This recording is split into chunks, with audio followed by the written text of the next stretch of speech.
Oke, saya share langsung saja. Meminta agar Veronica tidak pergi.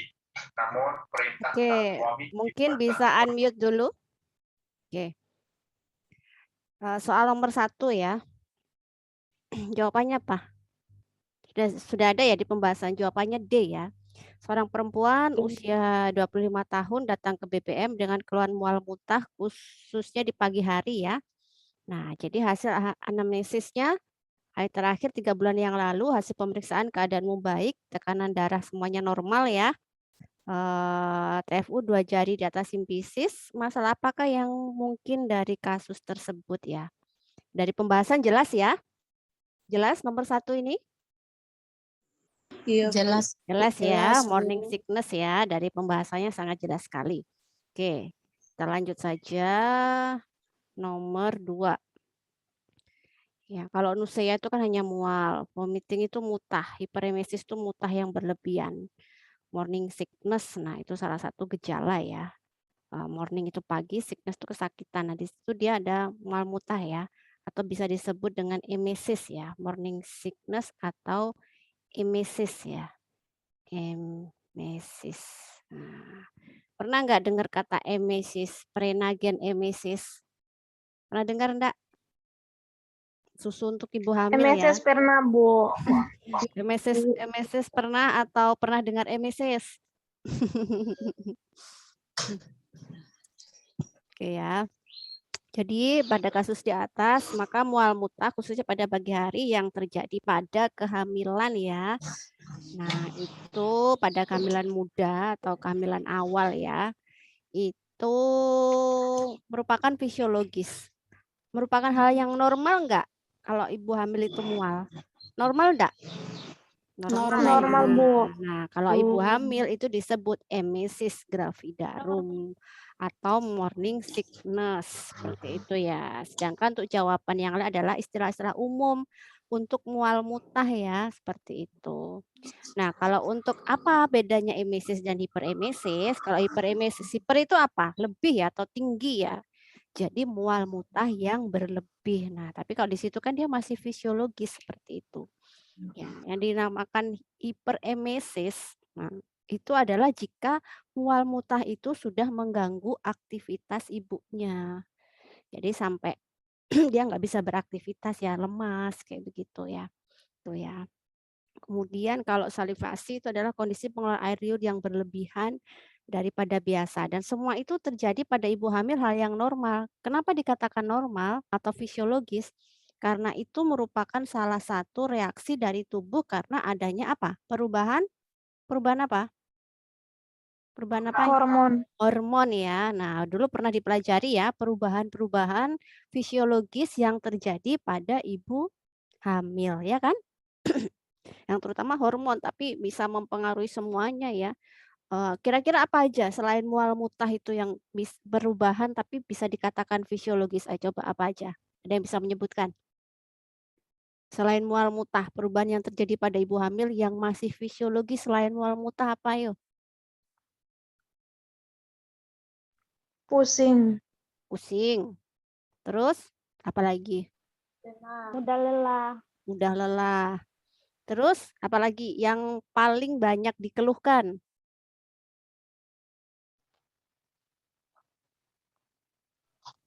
Ada rasa Pada nafsu payudara makannya. ibu bisa nyeri. Iya. Terus apa lagi? Belum terjawab yang Bu Erma maksud. Ngidam, Bu. Ya, ada lagi? Masih ada satu yang belum terjawab. Nanti di soal ini muncul, tapi di kehamilan trimester 3. Ayo apa? Sering BAK. Nah, betul ya. Kenapa kok sering BAK? Ayo, tadi yang berpendapat apa? Uterusnya membesar. Oh, Janinnya membesar jadi menekan uterus, Bu. nah, itu ya. Sebenarnya bukan menekan uterus. Ada janin ya. Yang pertama itu kan sesuatu janinnya kan bertumbuh ya di situ ya. Jadi kan otomatis dianggap suatu benda asing ya seperti itu. Jadi semakin besar itu menekan kandung kemih ya. Itu betul uterusnya membesar, tapi membesar itu akhirnya menekan kandung kandung kemih. Nah, akhirnya kandung kemih yang tertekan itu gimana?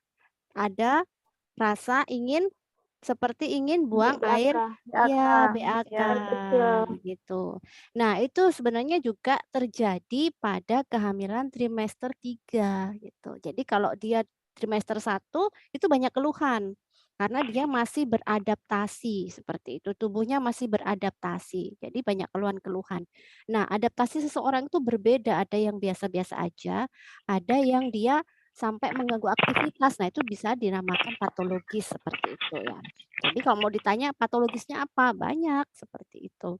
Nah, nanti pada trimester kedua itu ibu akan sudah bisa beradaptasi. Biasanya di trimester 2 itu nggak banyak keluhan.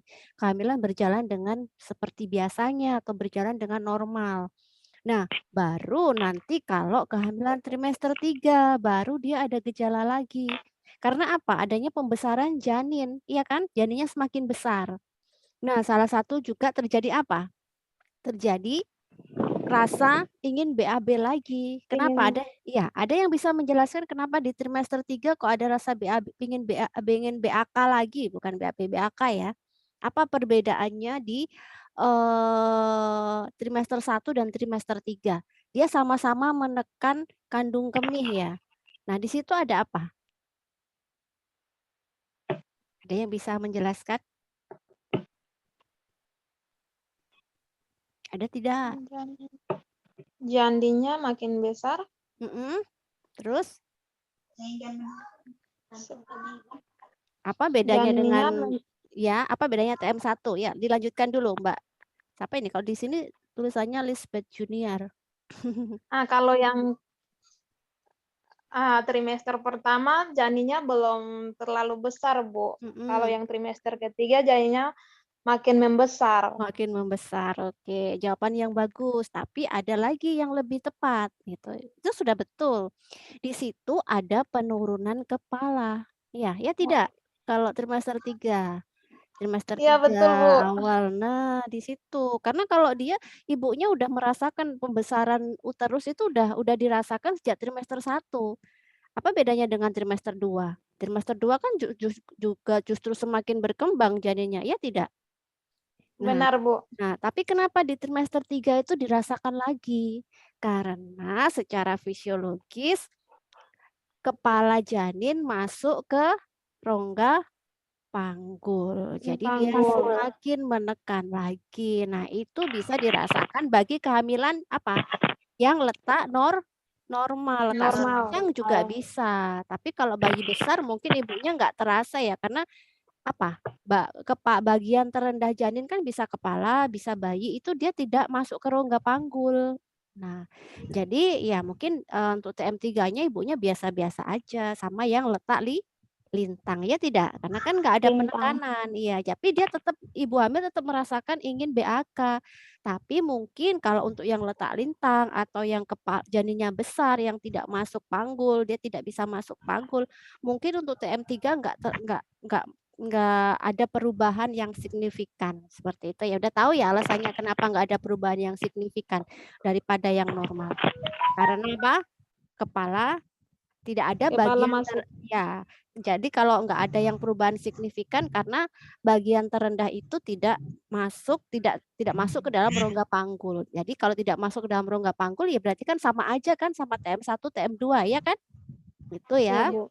Nah, itu tadi ya untuk soal nomor 1. Oke. Kemudian selanjutnya soal nomor 2 seperti itu. Seorang perempuan umur 28 tahun, G1, P0, hamil 32 minggu. Nah, ini kan penata laksanaan lanjutan pada nomor 1 tadi ya. Nah, kira-kira di sini D ya jawabannya ya, perbanyak minum pada siang hari. Nah, sebenarnya kan ini tadi yang baru ini sekarang TM3 ya, dia memasuki TM3 ya, mulai memasuki ya akhir kehamilan ya seperti itu ya.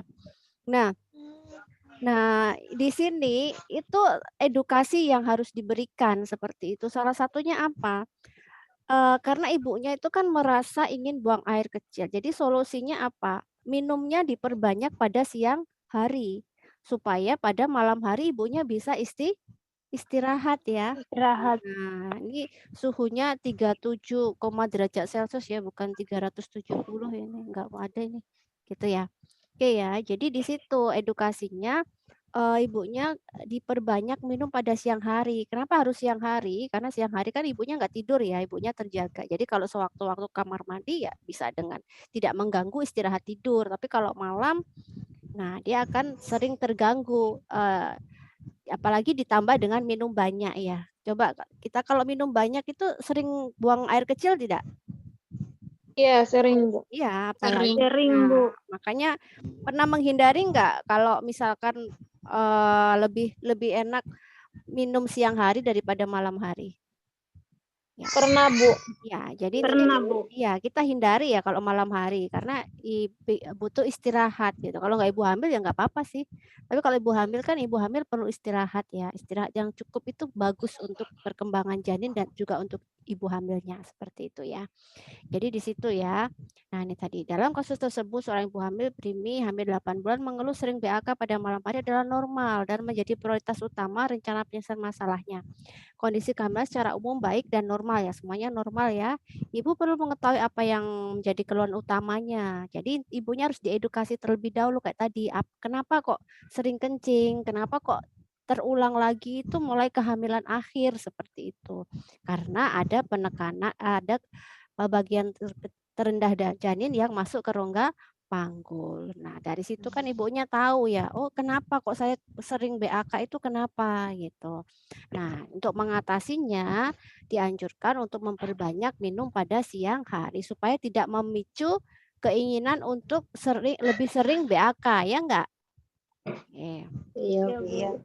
Nah, kemudian nomor 3 di sini. Nah, di sini nomor 3 itu masuk kasus patologi ya. Kalau sekarang itu sebenarnya pengklasifikasiannya hanya preeklamsi dan eklamsi saja. Jadi ringan, berat, berarti ringan, sedang itu udah nggak dipakai ya, seperti itu yang terbaru. Tapi namanya kita itu di pendidikan, jadi kita pun juga harus tahu perubahan-perubahannya yang terjadi pada suatu teori yang terjadi di lahan. Jadi juga harus tahu meskipun sekarang hanya preeklamsi dan eklamsi, ya tetap kita harus tahu bahwa sebelum diputuskan preeklamsi saja itu ada preeklamsi ringan, ada preeklamsi berat seperti itu ya. Oke. Nah, di sini jawabannya B gitu ya. Seorang perempuan umur 35 tahun, G1, P0, A0, hamil 34 minggu datang ke BBM dengan keluhan pusing sejak 1 minggu yang lalu. Nah, di sini salah satunya kan keluhan pusing ya. Nah, satu kita garis merahi. Keluhan pusing. Hasil anamnesa keluhan tidak disertai pandangan kabur. Nah, jadi ini tidak disertai pandangan kabur ya atau nyeri ulu hati. Kenapa ini ditekankan? Karena kalau sudah eklamsi itu biasanya ini tanpa melihat apapun, biasanya kalau sudah pandangan mata kabur itu diagnosanya langsung eklamsi seperti itu ya. Itu kalau sudah kabur itu pasti biasanya identik bukan sebentar lagi ya, biasanya kejang seperti itu. Nah, jadi eklamsi itu sudah pandangan kabur dan disertai kejang gitu ya. Nah, di sini batasannya di sini juga masih tensinya. Nah, riwayat tekanan darah tinggi. Nah, kemudian pemeriksaan tekanan darahnya ini 140. Nah, kalau dikatakan dia eklamsi itu biasanya sudah di atas 160/100. Kemudian juga kita lihat protein urinnya. Di sini ada protein urin positif. Positifnya masih 1. Nah, makanya di situ dia kalau kita melihat di sini pembahasan ya, kasus tersebut merupakan kasus patologi karena tekanan darah sistol yaitu 140 dan diastol lebih dari 90. Nah, kalau preeklamsi itu biasanya diastolnya tuh di atas 100 seperti itu. Nah, disertai protein urin positif yang menandakan preeklamsi ringan. Karena dalam kasus tidak ada ada kasus ya, ada riwayat ya, sebentar ya. Bentar, ada riwayat atau tidak ada? Saya cek dulu. Dalam kasus tidak, ya betul tidak ada ya. Tidak ada riwayat hipertensi sebelumnya.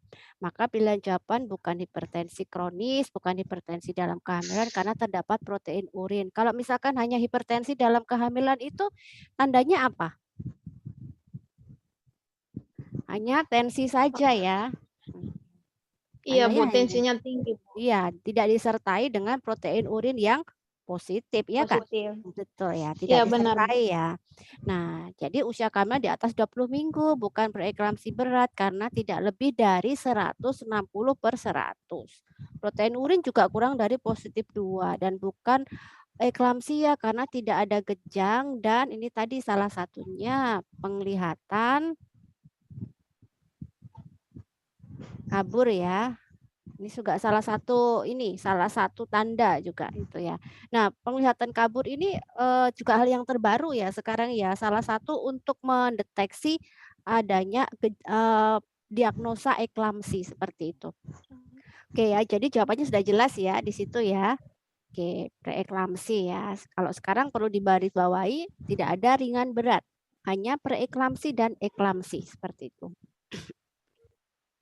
Nomor 4, siapa yang mau bacakan soalnya?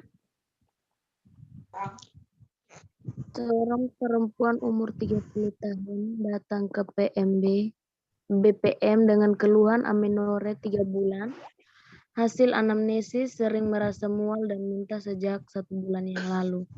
Hasil pemeriksaan tekanan darah 140/100 mmHg, pernapasan 20 kali per menit, nadi 84 kali per menit, tinggi fundus uteri 1 jari di bawah pusat. Tidak teraba bolotemen, terdapat bercak kecoklatan dan jaringan seperti gelembung. Diagnosis apakah yang paling mungkin pada kasus tersebut? Jawabannya D ya, mulai ya. Langsung aja kita fokusnya. Apa yang kita bisa mendiagnosa molat kalau kita melihat pembahasan. Bercak kecoklatan. Nah, ya, ini nih, terutama seperti gelembung. Nah, penekanannya di situ. Jadi, kalau udah gelembung itu kan berarti mola itu apa toh? Kehamilan anggur ya? Iya, Bu. Ya, mola itu kehamilan anggur. Jadi anggur itu kan bulat-bulat begitu ya. Intinya kehamilan mola itu suatu kehamilan yang tidak bisa berkembang, tidak berkembang menjadi janin ya. Jadi dia hanya menjadi gelembung-gelembung seperti itu. Nah, kehamilan mola itu sangat berbahaya ya jika jika harus terdeteksi. Jadi gejalanya ya persis kayak orang hamil. Kalau di PP test pun juga positif ya seperti itu ya. Tapi ternyata tidak ada perkembangan janin seperti itu. Nah, itu kalau tidak segera ditangani, jika gelembung-gelembungnya itu semakin membesar, bahkan mungkin bisa pecah ya seperti itu ya, itu bisa menyebabkan ibunya mengalami keracunan seperti itu. Bahkan ada suatu teori yang mengatakan bisa terjadi kanker, menyebabkan kanker seperti itu ya. Jadi makanya harus segera diterminasi. Ya, dioperasi, dikiret seperti itu ya. Jadi harus segera dikiret karena kalau sudah berkembang lebih lanjut, dia bisa menimbulkan zat racun, sesuatu yang bisa berbahaya. Nanti kalau dia sudah masuk ke dalam pembuluh darah, masuk ke jantung, ke otak, nah biasanya tidak tertolong lagi atau kalau enggak bisa terjadi kanker seperti itu ya. Jadi makanya kehamilan itu harus ada pemeriksaan ya, harus ada ANC seperti itu. Makanya kadang kalau ada orang hamil terus nggak pernah periksa terus tiba-tiba hilang kayak gitu. Nah, itu bisa dikatakan juga kehamilan mola. Nah, semua itu atau kehamilan anggur dia membesar perutnya tapi tiba-tiba dia hilang. Nah, kadang setiap tubuh itu berbeda reaksinya. Kadang ada bisa langsung begitu dia menghilang dengan sendiri. Artinya apa? Menghilang itu seperti terserap, tapi jarang ya. Jarang ya kalau abortus, kalau di dunia medis itu nggak ada istilah menghilang kayak gitu. Nah, kalau misalkan menghilang itu ya kembali terserap ke dalam tubuh seperti itu. Nggak ada hilang dengan sendirinya itu nggak ada. Jadi dia kembali mengecil, terserap oleh tubuh. Tapi kalau untuk kehamilan anggur itu jarang sekali terjadi. Rata-rata kalau kehamilan anggur pasti menyebabkan itu tadi infeksi ya. Infeksi salah satu ditandai tanda-tanda gejala infeksi masih ingat kan? Oke, restunya demam seperti itu ya. Itu ya pembahasannya tidak perlu dibaca lagi ya. Nanti bisa dibaca ulang ya. Jadi dengan bercak kecoklatan dan jaringan seperti gelembung saya rasa sudah cukup untuk alasan jawaban mola hidiatosa atau bisa dikatakan garis miring hamil anggur. Oke. Sekarang kita lanjutkan nomor 5. Ya, tolong dibacakan lagi ya. Oke. Seorang perempuan umur 28 tahun, G1P0A0, hamil 12 minggu, datang ke rumah sakit dengan keluhan nyeri perut bagian bawah. Hasil anamnesis keluar darah sedang bercampur sedikit gumpalan dari kemaluan sejak 2 jam yang lalu. Pemeriksaan KU baik, tekanan darah 120/80 mmHg, nadi di 80 kali per menit, ada kontraksi uterus, nyeri tekanan abdomen bagian bawah. Hasil inspekular tampak serviks membuka dan terlihat jaringan pada serviks. Diagnosa apakah yang paling mungkin pada kasus tersebut? D. Abortus incomplete. Oke, jadi sangat jelas ya di sini jawabannya abortus incomplete. Fokusnya pada apa? Satu, nyeri Jaringan. perut, ya nyeri perut, keluar darah Nyeri ya. perut bagian bawah. Nah, ini ya. Nih, jadi penekanannya di sini. Jadi ada jaringan pada serviks. Jadi artinya apa? Sudah keluar ya. Jadi kalau sudah keluar kan nggak bisa dipertahankan lagi ya. Itu. Tapi ini masih Bu. ada jaringan, jadi incomplete seperti itu. Kalau komplit itu apa? Dia sudah keluar semua. Jaringannya semua keluar. Keluar, kalau ini kan masih pada serviks ya. Jadi artinya kan masih di dalam. Nah, kalau komplit itu sudah keluar dari vagina seperti itu. Bisa dibedakan ya. Oke ya, seperti itu ya. Kita lanjut nomor 6. Nah, coba bacakan lagi. Coba kalau dibaca boleh sambil dengan buka video ya. Jadi ini bisa terlihat gitu ya. Oke, nomor 6. Nah. Seorang perempuan umur 35 tahun, G4 P3A0, hamil 24 minggu, datang ke rumah sakit mengeluh keluar darah merah segar dari kemaluan sejak 1 jam yang lalu. Hasil anamnesis, hasil pemeriksaan tekanan darah 140/100 mmHg, pernapasan 20 kali per menit, nadi 84 kali per menit, tidak ada kontraksi uterus dan tidak ada nyeri tekan abdomen bagian bawah. TVU setinggi pusat, DJJ 155 kali per menit. Diagnosis apakah yang paling mungkin pada kasus tersebut? A. Placenta previa. Oke ya, di sini penekanannya itu ini ya, tidak ada nyeri seperti itu ya. Tidak ada menyeri, placenta previa. Apa bedanya placenta previa sama solusio placenta? Placenta previa itu darahnya merah segar. Kalau solusio placenta itu darahnya kehitaman, Bu. Hitam kecoklatan.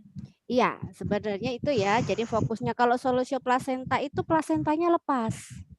Jadi plasenta yang menempel di uterus atau di endometrium itu sebagian lepas.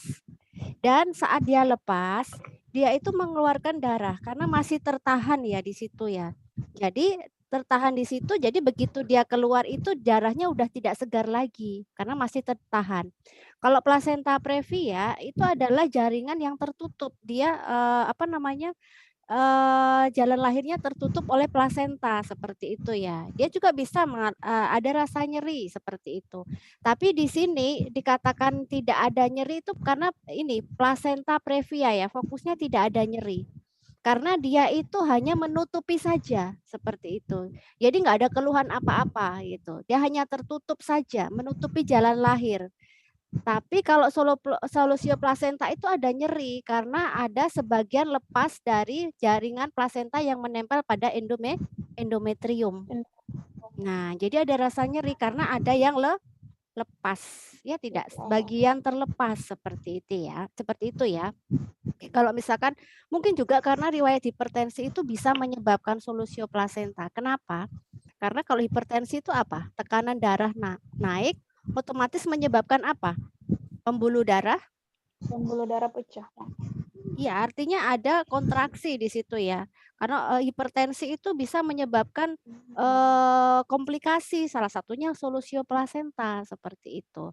Solusio placenta itu kan nggak semua plasenta itu terlepas, tapi sebagian seperti itu ya. Oke, itu ya. Jadi nanti ini ya jawabannya itu tadi ya, tidak ada nyeri fokusnya seperti itu. Jadi untuk yang pembahasan yang lain bisa dibaca sendiri ya. Oke. Kemudian nomor 7.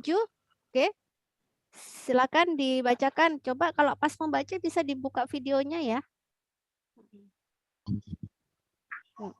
Nomor 7, siapa yang mau bacakan? Seorang perempuan umur 30 tahun, D2P1A0, hamil 32 minggu, datang ke BPM dengan keluhan merasa sesak sejak 1 minggu yang lalu. Hasil anamnesis, merasa penuh di perut bagian atas. Hasil pemeriksaan tekanan darah 120/80 mm air raksa. Pernapasan 20 kali per menit, nadi 84 kali per menit, tinggi fundus uteri 30 cm, bagian fundus teraba bulat, keras, melenting, dan bagian bawah teraba bulat, lunak, kurang, melenting. BJJ 140 kali per menit, terdengar jelas di atas pusat. Rencana asuhan apakah yang paling tepat dianjurkan pada kasus tersebut? Jawabannya gerakan Knesset. Oke, jadi di sini diagnosanya apa? Dia letak sungsang. Letak Iya, sungsang. letak sungsang ya. Jadi letak sungsang itu salah satu caranya adalah gerakan knicis ya. Tujuannya apa? Harapannya dia bisa kembali, bisa normal ya. Tapi ini hamil 32 minggu ya. Kalau sudah lebih seperti itu tidak bisa ya. Karena apa? Karena janin sudah besar ya. Jadi yang masih bisa berputar itu biasanya masih kehamilan 7 minggu ya, sebelum 8 minggu lah seperti itu ya. Oke ya, jadi gerakan knicis ya. Jadi ini tadi tujuannya apa? Nah ini tadi. Apa sih gerakan knicis yaitu ya? Hukum akomodasi dan gravitasi akan terfasilitasi dengan baik sehingga bokong yang besar ya ini atau bagian bagian janin ya yang ada di bawah itu akan menempati rongga yang luas dan kepala yang berat akan berada di bawah mendekati gravitasi bumi. Nah, jadi intinya harapannya bisa berputar seperti itu dengan gerakan knicis seperti itu ya. Disuruh jongkok itu loh. Pernah nggak kalau ada ibu letak sungsang terus ibunya disuruh sujud, disuruh jongkok seperti itu ya? Oke. Pernah, Bu. Ya, oke. Sekarang nomor 8. Tolong dibacakan dengan buka video ya. Setelah dibacakan ditutup lagi nggak apa-apa. Oke, silakan. Nomor 8.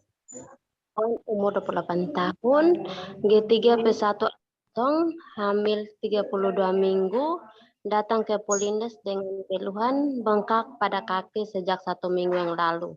Hasil anamnesa keluhan berkurang setelah istirahatkan. Hasil pemeriksaan tekanan darah 180 mmHg, nadi 80 kali per menit, pernapasan 20 kali per menit, suhu 36,6 derajat Celcius, TFU 30 cm, DJJ 144 kali per menit, teratur. Kapankah rencana kunjungan ulang pada kasus tersebut? A. 1 minggu, B. 2 minggu, C. 4 minggu, D. 6 minggu, E. 8 minggu. Oke, kalau di sini sudah jelas sekali ya, sesuai dengan teorinya ya, 2 minggu sekali. Tapi jika ada keluhan ya sewaktu-waktu ya, merujuk kembali pada kunjungan pada ibu hamil ya. Oke, baik. Oke, selanjutnya nomor 9. Silakan dibacakan. Seorang perempuan umur 27 tahun, G3P1A1, hamil 20 minggu, datang ke BPM untuk memeriksakan kehamilan. Hasil anamnesis merasa pusing sejak 1 minggu yang lalu.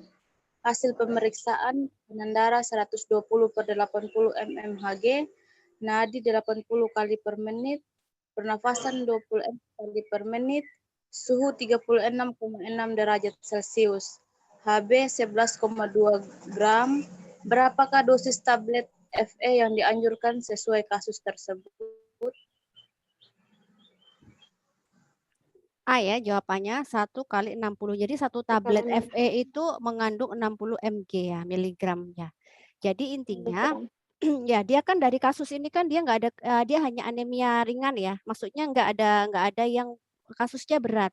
Jadi kalau dia kasusnya hanya tidak bisa dikatakan masih normal ya 11. Jadi dia diberikan tablet FE ya itu tadi 1 kali 60. Tapi kalau dia udah anemia berat, anemia sedang banget seperti itu bisa 2 kali 2 kali 60. 60. Ya, karena dia hanya sudah HB-nya masih 11,2, jadi dia pemberiannya ya sesuai dengan standar 1 kali 60.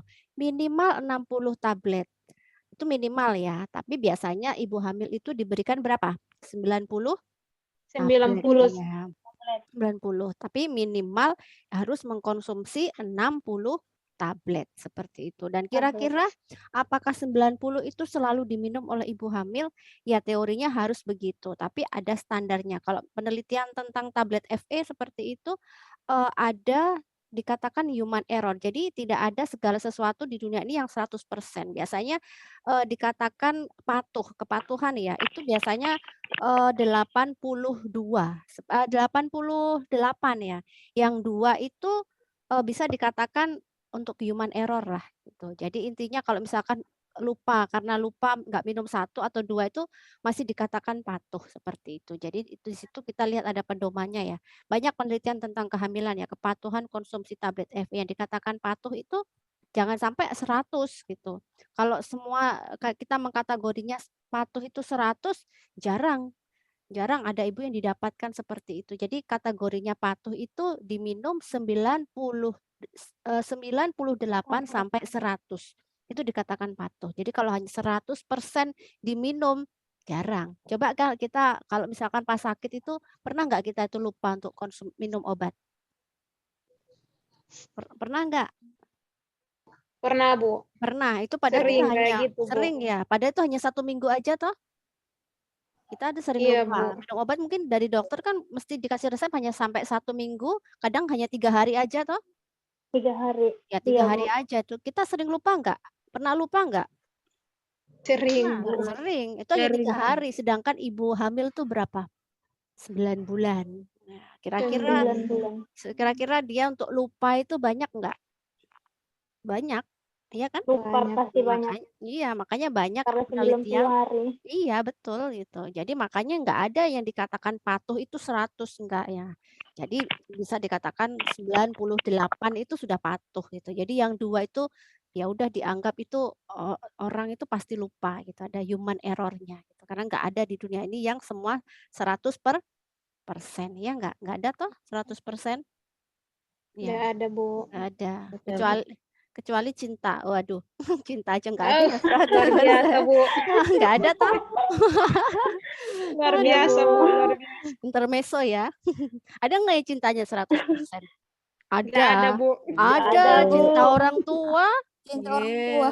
Oh iya, Hanya kalau orang orang tua tua. ada, Bu. Cinta Orang Tuhan tua sama memang kita. 100%. Iya, makanya jangan bilang nggak ada dulu. Kalau kita bilang cinta, biasanya fokusnya langsung cinta sama pacar. Cowok, Bu. Benar, Bu. Sama suami gitu aja. Suami aja nggak bisa 100% gitu. Yang 100% itu Benar. 100% itu yang Ada pertama orang tua. Tuhan, habis itu orang Tuhan. tua. Nah, sekarang yang lagi viral tuh kasus Mbah siapa itu yang dimasukkan di panti asuhan itu karena anaknya nggak bisa. Ya, dengar enggak ada kasus yang lagi Nggak viral bisa itu? ngerawat. Iya, iya. Nah, iya betul Iya, tidak? yang di Benar, Pantai Bu. Jompo ya, Bu, ya. Nah, iya kan? Ya, yang Iya, tahu, Bu. yang langsung tahu itu biasanya yang ini ya, update ya.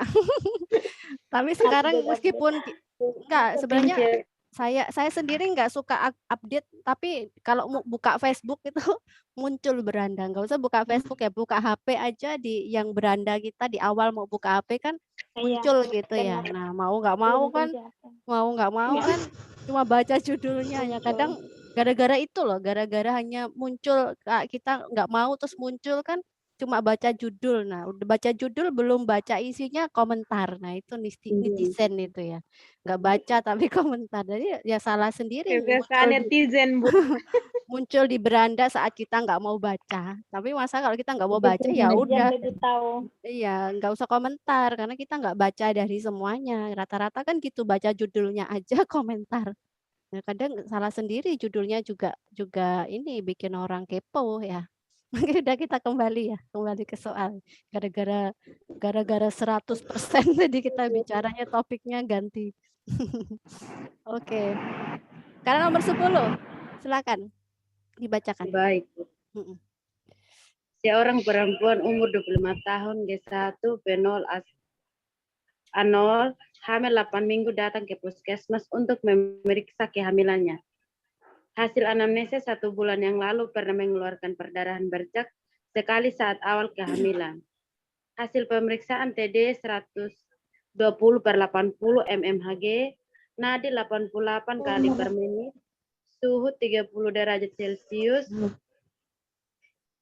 pernapasan 20 kali per menit, PSU belum teraba, urin positif. Di mana lagi nih, Vin? Yo. Informasi apakah yang paling tepat sesuai kasus tersebut? C ya. Ada yang C, Bu. terkecoh di sini. Ada yang terkecoh nggak di sini tadi? Ada yang Saya, menjawab Bu. tirah baring nggak? Ada. Saya, Ada, Bu. Bu. Iya. Ada Saya, Bu. Kenapa? Yang ya apa? Menjawab apa? Tadi. Saya terkecohnya di umur kehamilan, Bu. Jawabnya apa tadi? Pilihannya apa? Saya pilih penkes tanda-tanda bahaya, Bu. Ada yang pilih tirah baring enggak? Ada yang saya pilih pilih ibu tanda-tanda bahaya. tanda-tanda B ya, tirah baring ya. Ada yang A, ada yang D gitu. Coba kalau jawabannya betul semua ya betul semua gitu. Misalkan A betul, B betul semua jawaban. Oke ya, yang benar adalah pendidikan fisiologi kehamilan. Kenapa? Ini seorang perempuan umur 25 tahun, hampir 8 minggu ya. Dia itu masih belum ini ya, belum tahu ya artinya datang. Pernah datang sekali ke bidan. Memeriksa kehamilan, pernah mengeluarkan, pernah ya. Pernah itu kan berarti udah lama. Beda kalau saat ini gitu. Jadi pernah iya, itu Bu. yang lama kan, bukan saat Iya, Bu. ini. Nah, kalau sekarang kan dia pernah mengeluarkan perdarahan bercak sekali saat awal kehamilan. Nah, sekarang ini semuanya normal ya enggak? Tekanan darahnya Benar, Bu. normal, dia enggak ada kasus apa-apa kan? Dia normal seperti itu ya. Dia baru tahu kalau dia itu di sini urinnya positif. Jadi baru tahu hamil seperti itu. Nah, saat ini dia nggak ada keluhan apa-apa dan baru tahu kalau dia hamil. Jadi dia pasti pikirnya ada apa? Kenapa ada bercak? Nah, orang hamil itu ini kalau mengeluarkan bercak perdarahan tapi kalau hanya sekali saja itu hal yang fisiologis. Siapa yang bisa menjelaskan? Kenapa bercak sekali saat awal kehamilan itu hal yang fisiologis? Kalau di orang Jawa itu istilahnya ngelong-ngelongi gitu. Ya. Atau kalau Mungkin di sisa-sisa darahnya kali ya, Bu. ya ada lagi yang berpendapat, ada yang tahu kenapa kok ada kehamilan, ada bercak darah itu hal yang normal. Bahkan dikira oh mens. Enggak gitu. Ternyata bukan mens dan dia tetap hamil. Ayo ada yang bisa jawab enggak? Kenapa? Rasionalnya apa? Ada yang bisa jawab enggak? Pas? Bu Irma yang jawab. Ya, Bu. Kayak gitu nggak usah saya tanya, langsung aja ya. Gitu. Ya, siapa tahu sih ada yang bisa jawab. Sebenarnya mungkin tahu, cuman malu-malu aja ya toh. Dalam hati semua pasti punya jawaban kan? Pasti gitu ya. Oke, sekarang tinggal coba jawabannya Bu Irma itu benar nggak yang ada di hati yang mau disampaikan tapi nggak jadi gitu ya. Kehamilan itu ada berapa proses yang kemarin itu? Nidasi, implantasi, ya enggak? Masih ingat enggak teori itu? Masih, Bu. Nah, terus kalau masih kira-kira tahu nggak maksudnya apa? Ayo. Saat sel ovum dan sel sperma bertemu mungkin bisa di tuba Fallopi seperti itu, kemudian dia berjalan menuju rahim atau menuju endometrium seperti itu. Tapi jika dia itu kan tempatnya memang di endometrium, kalau dia pas menempel kemudian berimplantasi di endometrium itu memang kehamilan yang tempatnya memang di situ. Tapi kalau sel ovum dan sel sperma itu dia bertemu dari tuba Fallopi, ketemu seperti itu, dia berjalan dan dia menempel di bukan endometrium atau bukan di uterus, bukan di ya endometrium ya, uterus itu ya. Itu bisa dikatakan apa? Kalau tidak menempel di tempatnya. Kehamilan ektopik, ya enggak? Topik. Iya, iya, kehamilan di luar tempatnya atau di luar endometrium atau di luar uterus. Nah, itu otomatis kalau kehamilan terjadi kehamilan ektopik kan nggak bisa berkembang ya, mau nggak mau harus segera terminasi, harus diakhiri. Nah, kehamilan ektopik itu jika ibunya masih nggak merasakan apa-apa itu dinamakan ektopik. Tapi kalau kehamilan ektopik udah disertai dengan nyeri itu disebut kehamilan ektopik terganggu. Nah, Bu Irma belum membahas sampai ke jawaban soal nomor 10 ya. Bu Irma hanya menjelaskan kronologisnya dulu, nggak apa-apa. Ini sambil review materi ya, seperti itu ya. Nah, itu kan kehamilan ektopik. Nah, saat ini kita berbicara tadi sel ovum dan sel sperma yang sudah dibuai tadi, dia menempel di tempatnya di uterus. Nah, proses menempelnya sel ovum dan sel sperma yang sudah dibuai tadi itu menempel di uterus, dia apa? Terjadi perlukaan, ya tidak? Saat menempel itu di uterus. Mau nggak mau dia akhirnya terjadi perlukaan. Terjadi apa? Pengeluaran sedikit perdarahan seperti itu. Nah, akhirnya saat menempel itu tadi, saat berimplantasi itu tadi bisa terjadi perdarahan. Keluar dan jika sampai keluar biasanya terjadi bercak-bercak karena nggak terlalu banyak seperti itu. Nah, itu hal yang normal. Normal tidak? Normal. Nah, Normal, Bu. tapi setiap orang nggak sama loh ya. Ada yang mungkin kalau nggak terjadi bercak, mungkin perdarahannya itu nggak sampai keluar, kan hanya sedikit seperti itu. Jadi dia menempel sampai dia benar-benar menempel seperti itu dan dia berhenti bercak perdarahannya itu tadi. Jadi semacam ada penempelan itu, ada yang bisa mengakibatkan perdarahan di situ. Tapi nggak banyak gitu. Kalau riwayat Bu Irma dulu iya terjadi seperti itu awal-awal begitu Bu Erma. Nah itu juga kadang kondisi kandungannya seperti itu ya. Nah biasanya kalau terjadi itu diberikan obat penguat kandungan seperti itu. Dikuatkan kandungannya supaya dia bisa menempel lebih, implementasinya lebih bagus seperti itu. Jadi salah satu solusinya di situ adalah ibunya istirahat baring, harus bed rest, nggak boleh melakukan aktivitas apapun. Dulu Bu Irma karena sering PP Kediri Semarang ya, waktu itu baru masih kuliah S2, waktu itu pas hamil. Jadi sering banyak aktivitas yang tinggi seperti itu dan Bu Irma saat masuk rumah sakit itu disuruh bed rest. Nah, kenapa kok ini jawabannya tidak baring? Karena ini sudah terjadi kemarin ya. Iya, ya tidak? Bukan terjadi sekarang, di awal saat dia belum tahu kalau hamil seperti itu. Kalau misalkan saat ini mengeluarkan darah, nah ini jawabannya B. Tapi karena di sini kan 1 bulan yang lalu. Nah, kalau sekarang kan nggak ada keluhan apa-apa. Makanya sekarang ibunya diedukasi perubahan-perubahan yang terjadi selama kehamilan karena ibunya sudah dipastikan sudah hamil. Jadi edukasinya adalah pendidikan fisiologi kehamilan, menjelaskan perubahan-perubahan yang terjadi pada ibu hamil. Ya, begitu ya. Oke ya, yang disebabkan karena hormon seperti itu. Jadi sekali lagi tidak semua ibu hamil mengalami. Tapi pernah nggak mungkin punya saudara atau teman yang juga mengalami waktu hamil pertama itu mengeluarkan bercak darah? Ada yang pernah tahu nggak? Pernah dengar nggak? Belum pernah. Ya, belum pernah ya. Ya, tapi ada memang. Ya, Bu Irma sendiri juga pernah mengalami. Nah, misalkan kehamilan ektopik juga bisa, makanya sekarang itu salah satunya ibu hamil diwajibkan untuk USG. Karena kita nggak tahu bercak darah itu bisa juga kehamilan ektopik. Tapi kalau misalkan di awal sekali ya kehamilan ektopik itu belum terasa karena kan janinnya masih kecil sekali seperti itu. Jadi biasanya diagnosanya lebih ke situ ya karena di awal-awal. Kalau kehamilan ektopik itu biasanya kehamilan yang sudah memasuki akhir trimester 1 masuk ke trimester kedua biasanya terasa dan ini kan masih awal sekali. Bahwa sekarang aja 8 minggu. Dia 8 minggu pas sekarang. Ya 1 bulan yang lalu dia masih kehamilan 4 minggu. Jadi masih 1 bulan gitu ya. Jadi nggak mungkin kalau ektopik belum terasa di situ, seperti itu ya. Karena memang perkembangan janinnya masih kecil sekali, belum belum sampai ada gangguan ibunya belum merasakan gitu ya, karena masih kecil seperti itu. Ya, sekarang kita lanjut bahas nomor 11, coba dibacakan.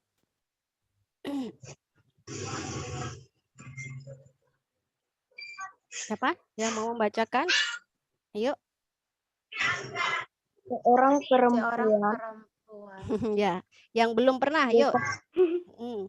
Seorang perempuan dengan G1 POA0 hamil 32 minggu datang ke BPM dengan keluhan sering pusing sejak 1 minggu yang lalu.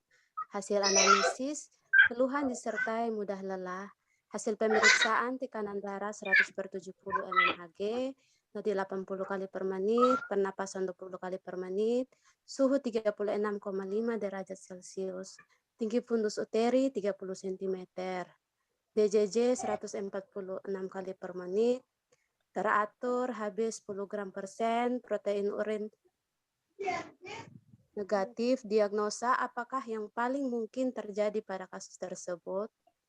Anemia fisiologis. Oke, jelas ya, sangat jelas ya, dia mengalami anemia tapi dia masih fisiologis ya.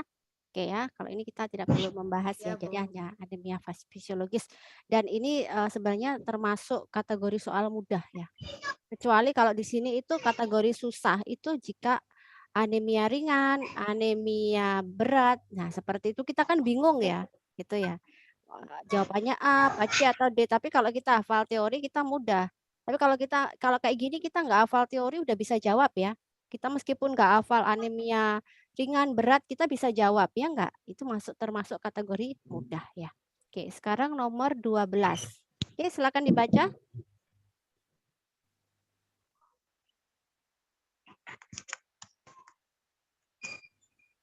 Seorang perempuan umur 28 tahun, G1 PO A0, hamil 32 minggu, datang ke BPM dengan keluhan sering pusing sejak 1 minggu yang lalu.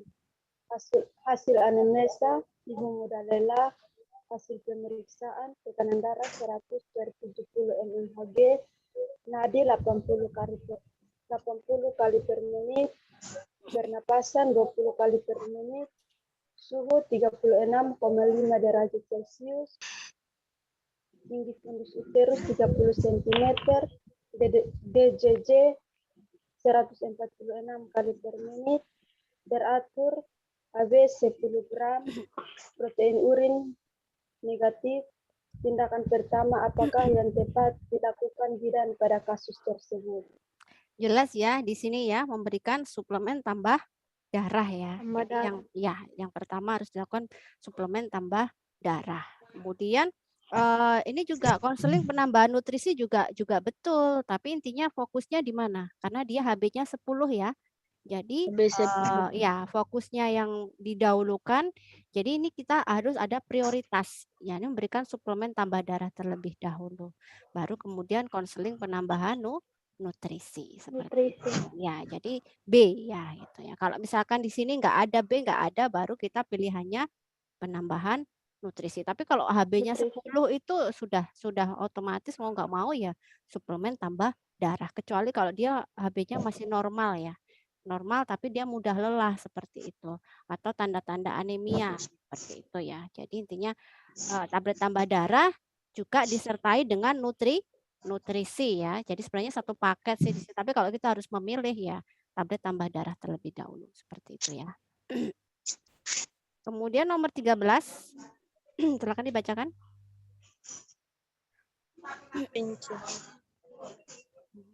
Nomor 13 silakan dibacakan. Ayo, siapa yang mau baca? Tadi Mbak Estianti yang tadi mau double sama temannya tadi. Ya, silakan. Seorang perempuan umur 24 tahun, G1 P0 A0, hamil 36 minggu, datang ke BPM untuk kunjungan ulang. Hasil anamnesis, ibu mudah lelah. Hasil pemeriksaan tekanan darah 120/70, nadi 80 kali per menit, pernapasan 20 kali per menit, suhu 36,5 derajat Celcius, tinggi fundus uterinya 30 cm, DJJ 164 kali per menit, HB 10 gram, protein urin negatif. Tindakan awal apakah yang paling tepat yang dilakukan bidan pada kasus tersebut? Oke ya. Jawaban C. C ya, resusitasi uterin. Dasarnya apa? Dasarnya apa? Kita ini. Ibu ini ya, yang perempuan untuk kunjungan ulang, udah lelah. Oke, DJJ-nya ini tadi ya. Iya, Bu. DJJ Nah, dengan 164. Normalnya berapa? 120 sampai 140. Jadi 60. ya. Dari Nah, 1 sampai 160. ya, 104 sampai 140 ya. Nah, di sini salah satunya sebenarnya benar, dilakukan rujukan itu benar, masang infus juga benar, konseling juga benar. Semua benar kan? Tapi yang kalau kita prioritaskan pertama yaitu adalah resusitasi intrauterin, seperti itu pertolongan pertama. Apa resusitasi intrauterin? Ini tadi, ya ini tadi. Melakukan resusitasi intrauterin. Caranya adalah memastikan ibu mendapat pasokan oksigen yang cukup. Memastikan asupan cairan ibu memadai dengan pemberian cairan lewat infus. Mengubah posisi ibu dengan memintanya berbaring ke sisi kiri. Hal ini bertujuan mengurangi tekanan rahim pada vena besar ya dalam tubuh atau vena cava yang dapat mengurangi aliran darah pada plasenta janin. Jadi di situ penata laksanaannya A, B, C itu disebut dengan resusitasi intrauterin. Seperti itu ya. Oke ya. Sudah jelas ya? Oke, selanjutnya nomor 14. Silakan dibacakan. Seorang perempuan umur 24 tahun, B1.0 usia kehamilan 38 minggu, datang ke BPM dengan keluhan nyeri perut sejak 2 jam yang lalu. Hasil anamnesis sering pusing sejak 1 bulan yang lalu. Hasil pemeriksaan tekanan darah 100/70 mmHg, nadi 80 kali per menit, pernapasan 20 kali per menit, suhu 36,5 derajat Celcius, TFU 34 cm, DJJ 100 kali per menit, HB 11 gram, urin negatif. Diagnosa apa yang paling tepat pada kasus tersebut? Gawat janin ya, jangan terkecoh ya, karena memang ini di sini nyeri perut, kemudian sering pusing seperti itu. Tapi fokusnya di sini adalah pada DJJ. Terjadi gawat janin. Kenapa kok nggak anemia ringan? Ini HB-nya 11. Sering pusing juga bisa. Nah, tapi di sini adalah fokusnya yang paling utama dulu. Kalau misalkan ibunya ada anemia, DJJ-nya kurang dari normal, yang diprioritaskan mana? DJJ-nya dulu ya, janinnya dulu ya. Iya, jadi itu gawat janin. Kalau misalkan di sini, misalkan ini katakanlah dia HB-nya 9 kayak begitu. Jangan terkecoh. Tetap gawat janin jawabannya ya. Kecuali kalau DJJ-nya ini normal, baru anemia. Iya ya, jangan sampai terkecoh ya, seperti itu. Oke, saya kembalikan ya. Nah, jelas ya ini tadi. Oke, nomor 15 sekarang.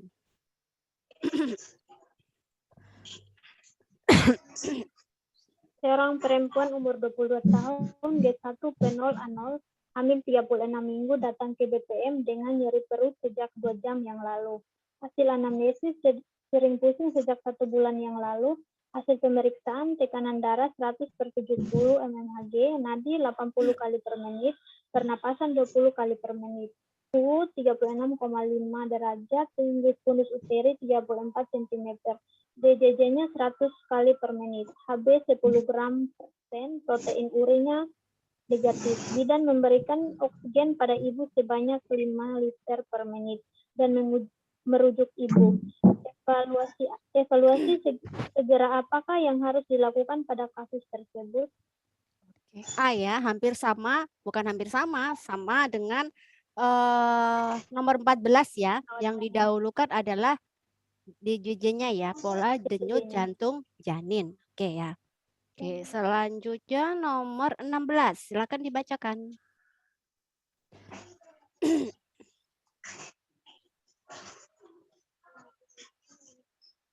Seorang perempuan umur 22 tahun datang untuk pertama kalinya ke BPM dengan keluhan tidak haid 2 bulan.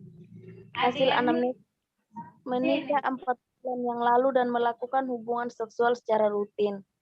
Hasil pemeriksaan tekanan darah 120/80, nadi 80 kali per menit, pernafasan 20 kali per menit, tinggi fundus uteri belum teraba. Hasil pemeriksaan penunjang HCG urinnya masih positif. Fokus tujuan apakah yang dilakukan oleh bidan pada kasus tersebut? Nah, di sini adalah C ya, membangun hubungan baik. Ya, di sini membangun hubungan baik. Jadi kenapa membangun hubungan baik? Karena di sini ibunya datang untuk yang pertama kali. Jadi sama dengan kalau kita konseling ya, memperkenalkan diri, mau kalau ibunya datang periksa otomatis yang pertama itu membangun hubungan baik dengan pasien terlebih dulu. Jika pasien udah terjalin hubungan baik dengan bidan, tentunya nanti pasiennya akan kooperatif. Setelah pasien kooperatif, baru bidan akan melakukan pemeriksaan dan pasiennya kooperatif, artinya apa? Tercipta hubungan baik, jadi nanti anjuran yang diberikan bidan itu pasien pun juga akan mengikuti seperti itu. Jadi yang pertama kali ini jadi ibunya datang pertama kali memeriksakan kehamilan, yang pertama yaitu membina hubungan baik terlebih dahulu. Baru setelah itu keluhannya apa, baru kemudian bidan memberikan intervensi. Sama dengan langkah-langkah kita ya, kalau kita mau anamnesa atau mau ke pasien, yang pertama apa? Melakukan atau membina hubungan baik ya, kecuali kalau sudah kunjungan kedua ya, seperti itu ya. Seperti itu. Oke. Ini ya, fokus kunjungan awal pada kami adalah untuk membangun hubungan dan komunikasi dengan pasien. Kemudian jika sudah terjalin baru penata laksanaan. Oke. Selanjutnya nomor 17. Silakan dibacakan. Seorang tahun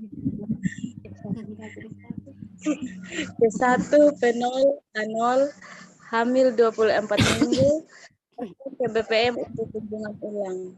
Hasil anamnesis sering merasa lelah dan mudah mengantuk. Gerakan janin dirasakan aktif. Hasil pemeriksaan konjungtiva merah muda, tekanan darah 120/80 mmHg, nadi 80 kali per menit, pernafasan 20 kali per menit, TFU setinggi pusat, balotemen positif, DJJ 120 kali per menit. Pemeriksaan penunjang apakah yang paling tepat pada kasus tersebut? Jawabannya adalah A. Ada yang bisa menjelaskan kenapa A? Hemoglobin, Bu, karena yang biasa sering Ibu pemeriksaan paling gampang itu untuk mengecek darah hemoglobin. Ya, di awal ya. Karena ibunya dipastikan kalau di awal tuh pasti terjadi anemia ya.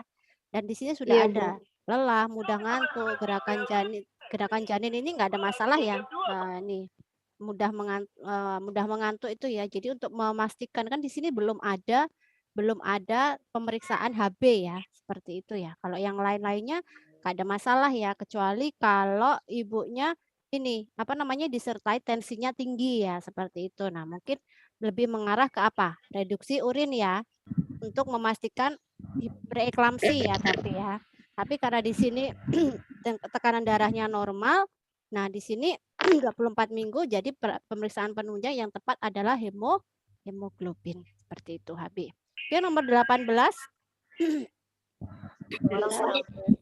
Seorang perempuan umur 25 tahun G2 P1A0 hamil 37 minggu datang ke BPM untuk melakukan kunjungan ulang.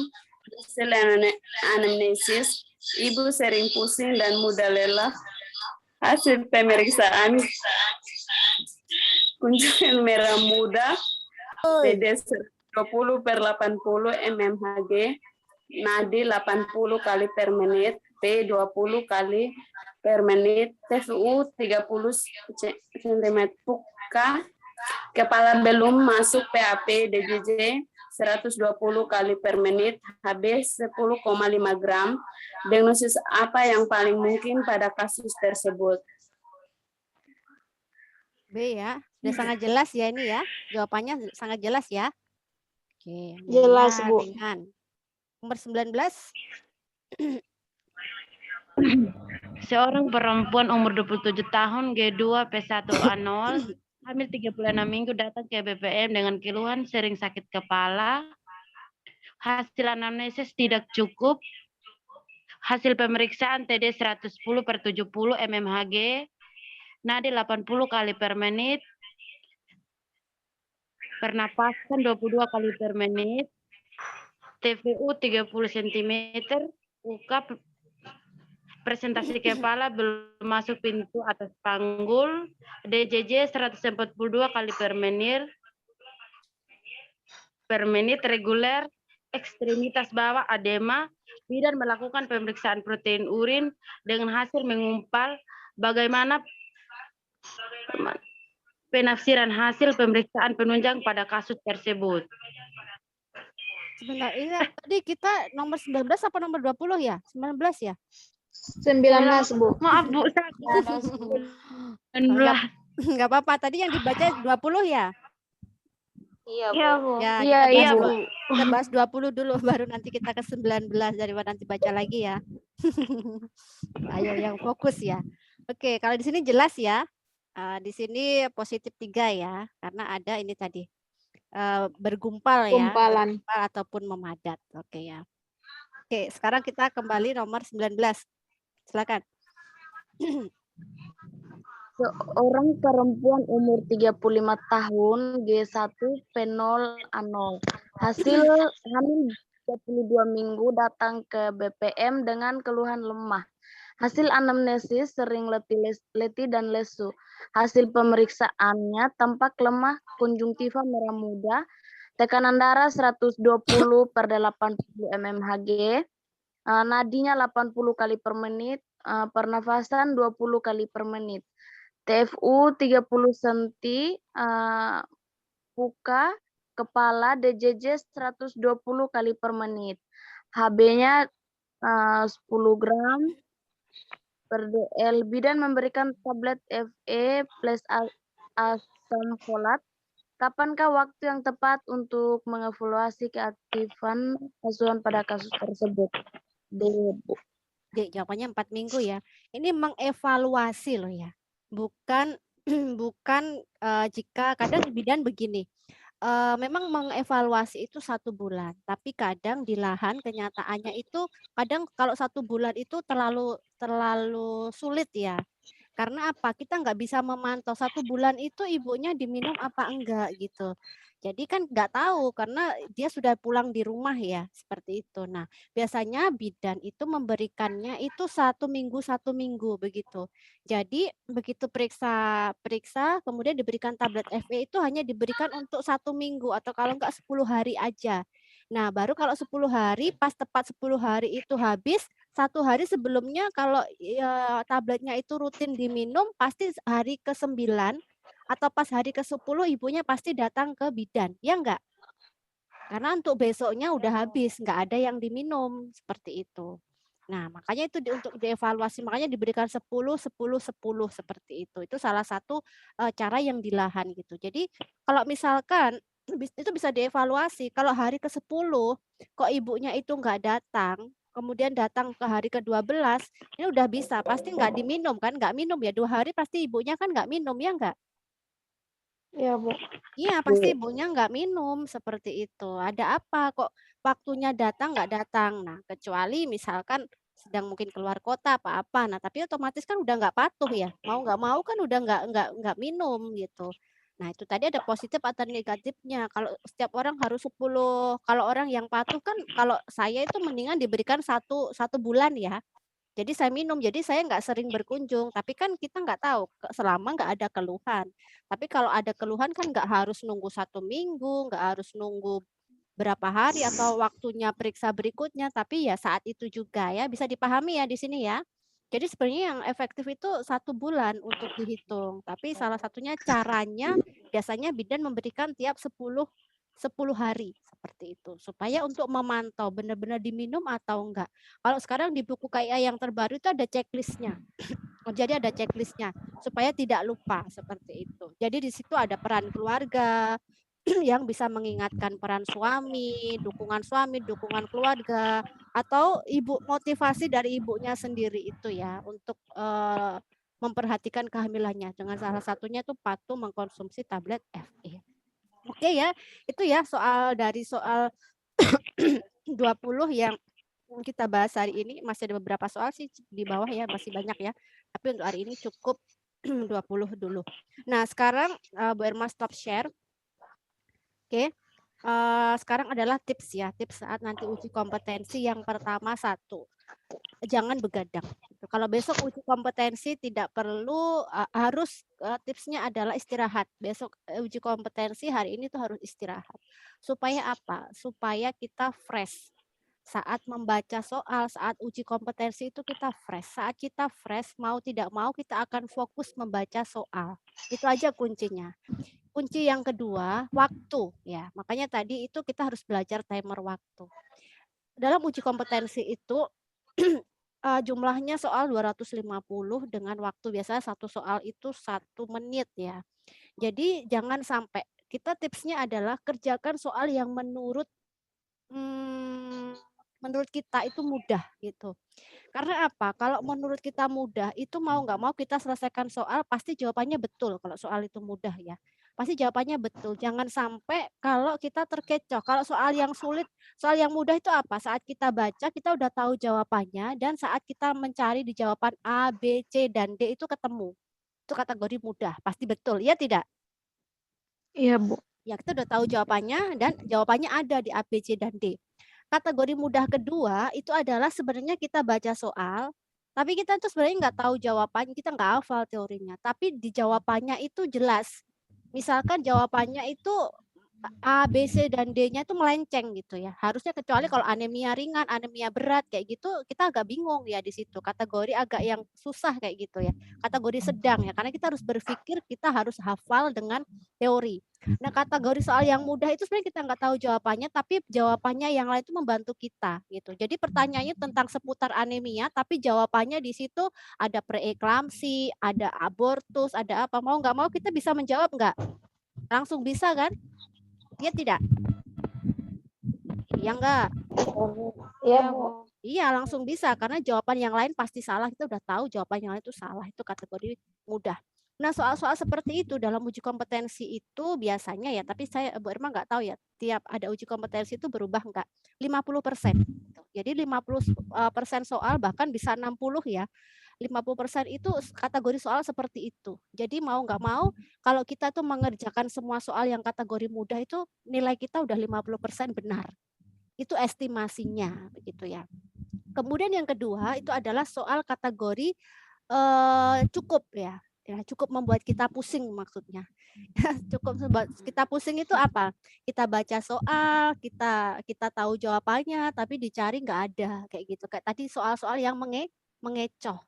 Dengan soal yang mengecoh, kita kira-kira itu waktunya, kira-kira kita bisa menghabiskan waktu nggak? Bisa kan?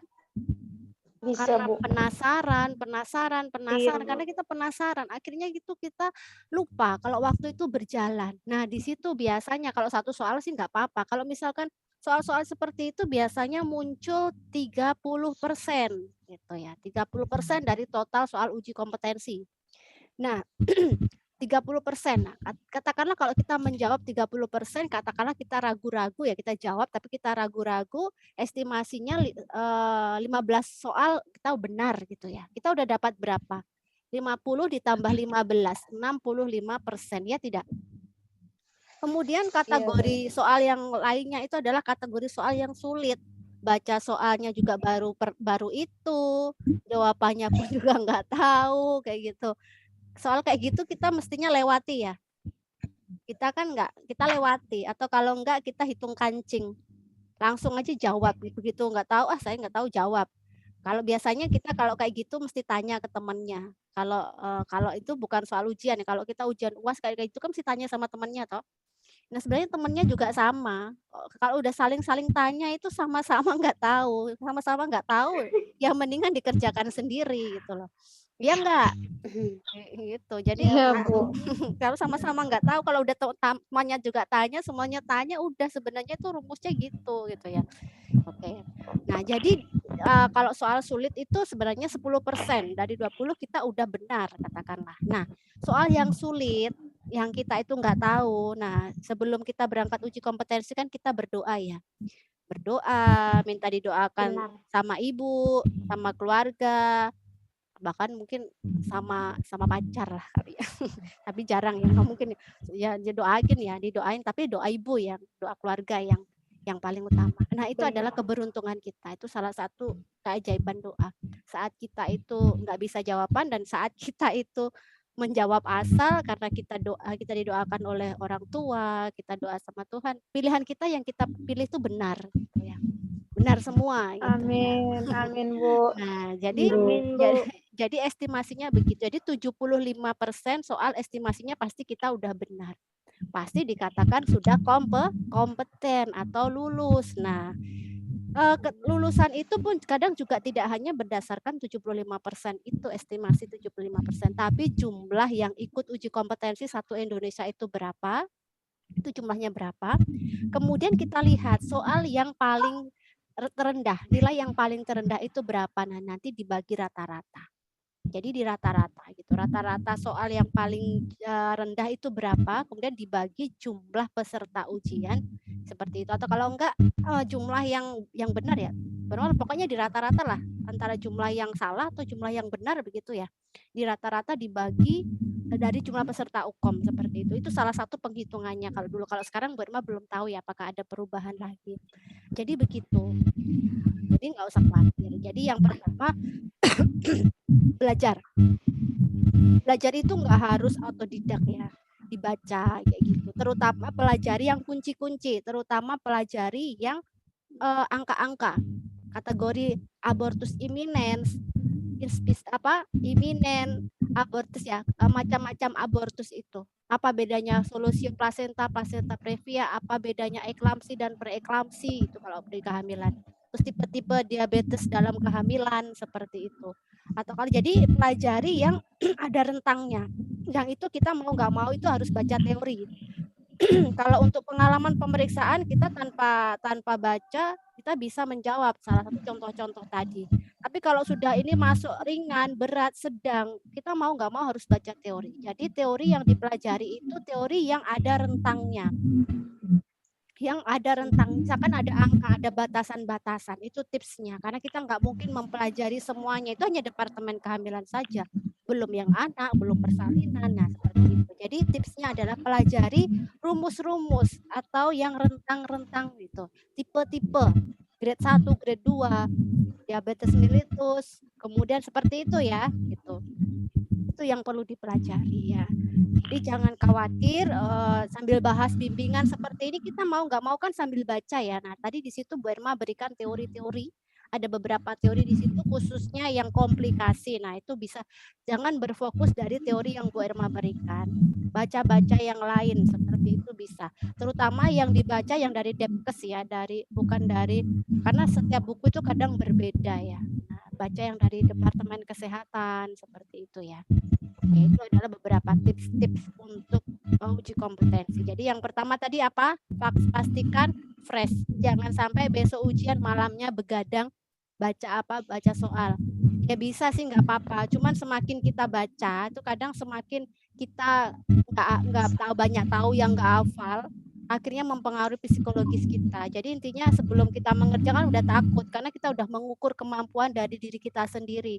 Karena saya nggak hafal ini, belum baca ini, sudah. Yang penting sudah berusaha sedikit demi sedikit mengikuti bimbingan sambil baca-baca itu sudah proses gitu ya.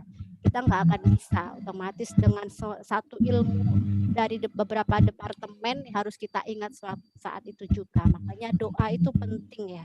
Doa itu salah satu doa itu merupakan kunci kesuksesan kita seperti itu ya.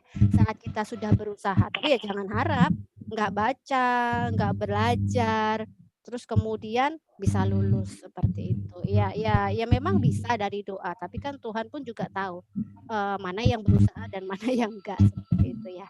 Oke, itu ya. Dan pastikan kalau soal itu dikerjakan yang mudah dulu. Kemudian kalau soal diketemukan ragu-ragu, klik ragu-ragu. Biasanya ragu-ragu itu munculnya orange kalau tidak salah ya. Orange atau kuning seperti itu. Nanti akan muncul di indikator. Kemudian kalau tidak dijawab itu merah seperti itu. Jadi nanti ada tanda merah. Kalau bisa ya dijawab aja, tapi diklik ragu-ragu seperti itu. Nanti dan perhatikan timer, waktunya. Jangan sampai terkecoh satu soal. Ya kalau benar nggak apa-apa. Udah kita terkecoh, kita jawab salah, kita udah buang-buang, bukan membuang, itu juga usaha kita ya. Tapi sayang soal yang lainnya yang di belakang kita yang belum kita baca, yang kategori harusnya benar, justru apa?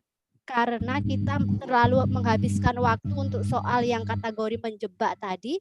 Akhirnya kalau misalkan masih banyak, biasanya pengawasnya 1 jam, waktu kurang 1 jam, udah panik enggak? Panik. Panik, Bu. Panik. Kalau sudah panik, soal yang mudah pun bisa kita jawab salah. Ya, apalagi 30 menit kita masih mengerjakan sampai nomor soal 150 katakan. Panik enggak? Panik. Yang ada akhirnya kita mengerjakan asal. Ya enggak? Asal diisi. Betul tidak? Nah, itu kan sayang sekali. Jangan sampai terjadi begitu. Makanya intinya begini. Kerjakan soal yang mudah terlebih dahulu. Kalau soal mudah itu sebenarnya nggak butuh 1 menit ya. Paling udah baca, dan membaca itu jangan semua. Saat TTV itu sudah lihat sepintas normal, nggak usah dibaca ulang. Fokuskan ke satu tempat. Tempat itu menentukan tindakan kita. Betul tidak? Antara di BPM sama di rumah sakit tindakannya beda nggak? Beda, Bu. Beda. Nah, makanya fokusnya adalah di mana pasien itu berada. 1, BPM atau rumah sakit. Ya, jangan terkecoh. Kemudian keluhan dari pasien dan data objektifnya, data subjektif dan data objektif. Dah, kuncinya dipegang itu aja. Ada yang nggak normal nggak? Dari DS dan DO itu normal nggak? Kalau normal ya sudah. Kalau nggak normal, penata laksananya apa, mengarah kemana. Nah, tadi kan kita udah belajar kunci-kuncinya. Preeklamsi, atau ini mengarah ke hiperemesis, atau abortus. Nah, makanya di situ kita harus pegang kuncinya, batasannya.